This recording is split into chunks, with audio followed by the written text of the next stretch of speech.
Wouldn't it be wonderful if we never had to go through any mistakes, whether that's in photography, relationships, business, you name it?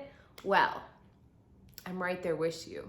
I wish that we didn't, but alas, c'est la vie. We out here, we're human, and things happen. Hey you all, and welcome back to my channel. My name is Tina and I am a lifestyle and branding photographer. And in today's video, I am going to cover 5 photography mistakes that I wish I had avoided. But lucky for you, I had to go through them, I learned, and I came out on the other side. So in today's video, we're going to cover them. So whip out your little handy dandy notebook or whatever, make a mental note, and let's dive right into it. Okay, so I've put together 5 things, like I said, to help you avoid these mistakes. But the great thing about these 5 mistakes that I put together is that they will help you become better in your photography sessions with your clients. They'll help you create a better client experience overall if you can avoid these. So just keep that in mind. If you're trying to put together sessions that get your reviews, get people talking about you in your city, stay away from these, okay? Just had to put that out there. Okay, now we can really get into it. So the very first mistake that you need to completely avoid, and please hear me out on this one, it is hiding behind your camera, okay? So I'm going to be using my very first camera that I ever purchased, my Rebel T2i with the kit lens, to demonstrate what I'm talking about, okay? So just picture this, okay? You show up to your session, it's a beautiful day outside or in the studio, wherever you are shooting, and you're a little nervous, or you might be super confident, I don't know. But in the moment, the whole session, all you do is this. Snap, snap. Great. Guys, no. The reason why I say no, and the reason why you cannot hide behind your gear and your camera, is because number one, you need to talk to your clients. And if you're hiding behind your camera and it's in front of your face the whole time, you're not really giving direction to your client. And clients love direction. They love to see your facial expression. They love to see, am I doing good? Ooh, I love the face that she made. Maybe I should fix this. Maybe I should fix that. Being able to communicate with your client is so important, and it creates such an experience for your client so that the next person that books you may be a referral because you chose to not hide and be shy behind your camera.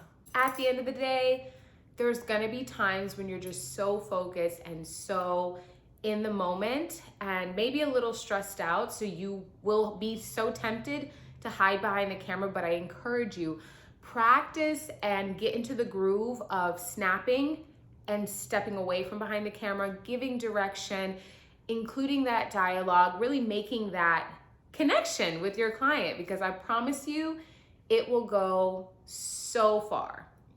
Just trust me on that. The second mistake to avoid as a photographer is focusing too much on your gear. Guys, this is a common mistake that a lot of beginner photographers do, and it's understandable. But focusing too much on, do I have the latest gear? Do I have the correct lens?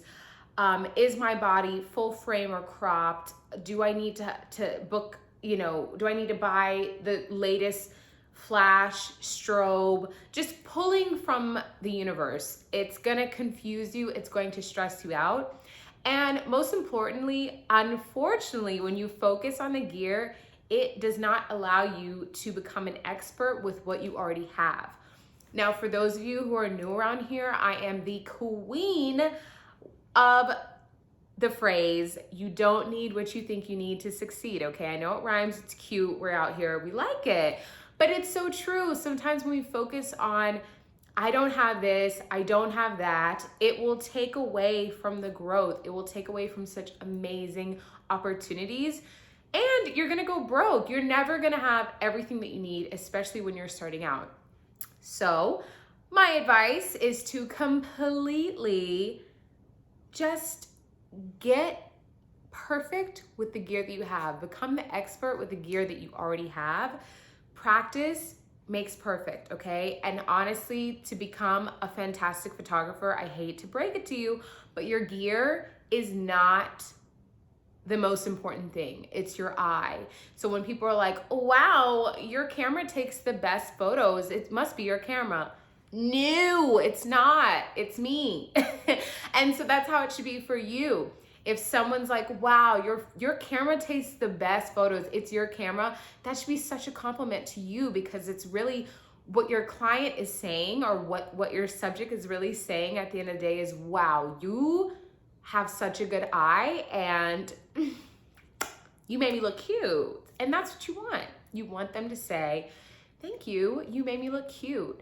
And people don't know your gear. People who are not photographers don't know what's the best gear, what's not the best gear. And that is the best thing about it. It removes the stress of it all. So next time you are tempted to get stressed out over what gear you have, what gear you don't, what's new, what's in, take a breath and don't do it. Be happy with what you have and create magic with what you have. All right, guys, for my third mistake to avoid, it is moving too fast. Okay, so when you're first starting out and you're shooting or whatever, maybe it's a new client that you're working with. Forget you're new at photography. Maybe you're just working with a brand new client that you're a little nervous about, or you're having a day and you're just not sure how it's gonna go. Sometimes our nervousness makes us want to rush, we'll pop, pop, pop, snap, snap, snap. Okay, let's try this, let's try that. And that is a huge mistake, because when we rush, we don't get an opportunity to truly capture something that's really cool. When we take our time, we chill the energy, we help our client feel calm and relaxed. We're able to truly scan the whole situation, read the room, and capture stunning imagery when we slow down. Also, when we're shooting and we're moving too fast, we truly miss opportunities, and we miss things that come up later when we're in post that just could have been avoided altogether. What do I mean? So this is what I mean, okay? Let's say there's a pole sticking out of your client's head.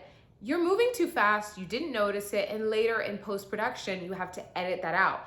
Whereas if you had taken your time in the moment, you could have maybe asked them to reposition themselves, maybe redid that pose that was an okay pose, but now that you took your time, it's a bomb pose. Like that pose is like fire, like it's just, angels are singing.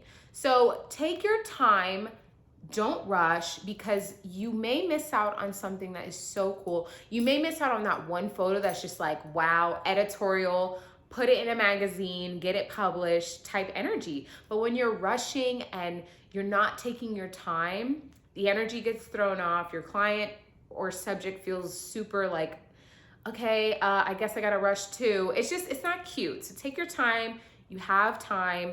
And if, let's say time, how many times am I gonna say that?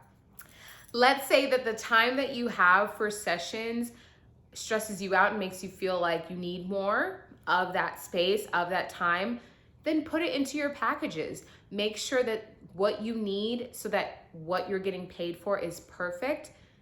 Make sure that you include that, because you're being paid for a service and you're being paid as an expert at what you do, which is capturing really amazing photography. So take the time that you need so that whatever you deliver is what is your best work. At the end of the day, when you slow down, you're able to really not settle for, it's cute, and you're able to capture phenomenal work that people will just adore you for. And you want to be known for great work. You don't want to be known for meh work. It's just not. Okay, the fourth mistake that you should definitely try to avoid is using zoom lenses to get up close. Now, what I mean by this is, instead of moving your body and being engaging in your session, you're using a zoom lens to do all the work for you. And I'm somebody who loves prime lenses. I rarely use zoom lenses, but I think that's because I like to engage my body with my clients, with the session. I love to move around. I love to be more involved. And I think that's what prime lenses do. They allow you to be super involved and super engaged with your session. Now, there is a time and a place for zoom lenses, trust me, especially events, weddings, different sessions that really don't allow you to be up close and personal. Maybe a sports event, you can't be on the field, right? Like you need a zoom lens. You probably can't be super close to capture that first kiss or the groom's, view when he finally sees his partner walking down the aisle. You can't be all up in his space, right? But for a regular or most photography sessions, I believe that when you move your body and you really can get involved, it allows you to get a different perspective because you're no longer dependent on the zoom lens.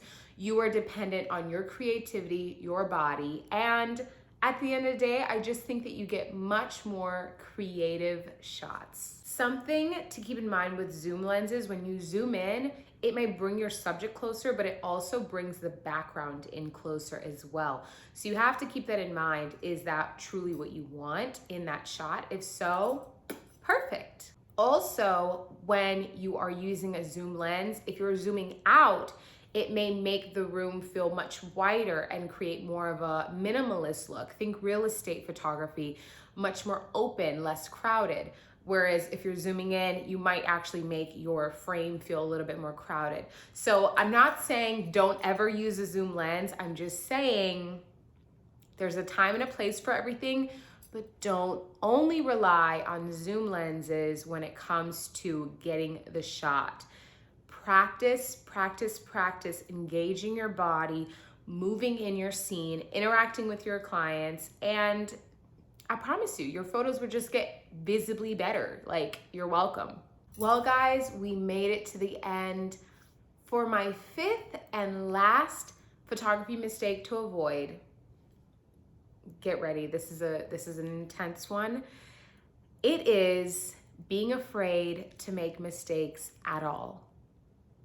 Yes, very deep. But in all seriousness, it is so hard because when you first start out in photography, you want to be the best, you want to learn as soon as possible, you want to kind of expedite all the mistakes, but it's impossible to do so. You can learn from people like me on YouTube or learn from other people, but you will never reach the level of photography that you want to reach without making mistakes. So just get them out of the way and that will help you expedite it. But the more you try to avoid making mistakes, the harder and more likely you will actually make those mistakes. Listen, I will never forget when, story time, okay. I will never forget, I purchased a speed light maybe like 4 months after I got my Canon Rebel T2i, and I really wanted to practice flash photography. I wanted to practice it, but every time I would practice, the photos would come out so ugly. Like there would be this black half of this half of the photo would be black and this half would be like just blown out. I don't know. I was like, what am I doing wrong? And so I just gave up. I was like, you know what? I'm never gonna be taking flash photography. I'm a natural light photographer. Why do I need to do this? Whatever. And I was like talking myself out of feeling uncomfortable, right? Fast forward like a year later, maybe like 9 months to a year later, I was in New York City and my aunt introduced me to this photographer who was really well known in the city, shot for magazines, shot for like celebrity parties. It was so cool, this opportunity of a lifetime. He invited me to a awards night and it was like a small get together with who's who of who's who in New York, in Harlem, Black excellence left and right. And he was like, you know how to use a flash, right? And I was like, Like I gulped slash almost threw up because I had not prepared myself. I had not put myself in uncomfortable positions at home or with the comfort of friends and family, that now I was in a position that literally was an amazing opportunity, and here I am, deers in headlights. So I was like, oh yeah, totally. Yes, of course. Of course I know how to use a flash. I'm a photographer extraordinaire. And so I excused myself to go use the restroom because we had like an hour before people were going to start showing up, and I had to capture behind the scenes. So I did what every young scholar would do. I went to YouTube to try to figure out how to work my flash. And long story short, it wasn't a total disaster, and the photos didn't end up being terrible. I actually ended up capturing really good shots. However, the stress that I was under that whole night could have been avoided if I had been okay with making mistakes. If I had just released myself of the perfectionism of, man, I'm not even gonna try that because I will never be in that position. But what I did in those moments of brushing it off and saying I was a natural light photographer, I closed the door on so many blessings that when a blessing actually opened up, I was stressed out of my mind in the bathroom, on Google, on YouTube, trying to figure out how to work something in a moment that should have been, wow, I feel so prepared, I feel so awesome. So that's my horror story. That's the story that I was trying to tell you. Bottom line, all I'm trying to say is when you have the opportunity to learn and get uncomfortable and learn when there's not money on the line, when there's not so many people relying on you in that moment. Get uncomfortable, do the hard work when you have the freedom and agency to make mistakes, to have those hiccups, and the only person judging you is you. That's all I got to say. Just, you're welcome. Little nugget there for you. Well, guys, that's all I've got for you. Those are my 5 mistakes to avoid in photography if you're new to the game, or if you've been in it for a while. It's always nice to kind of zhuzh up and touch on different things that can help you along the journey. But listen, have you made any of these mistakes? Let me know in the comments below. And if you haven't made any of these mistakes, but there's other mistakes that you're like, oh my gosh, why didn't she mention this? They need to know. Please leave it in the comments below as well. I would love to check them out and see what you have to say. Let's start a conversation. Let's start a little dialogue. Well, guys, that is all I have for you today. Be sure to subscribe to my channel for more photography related content and some little marketing content as well. Thank you so much for watching, and I will catch you in the next video.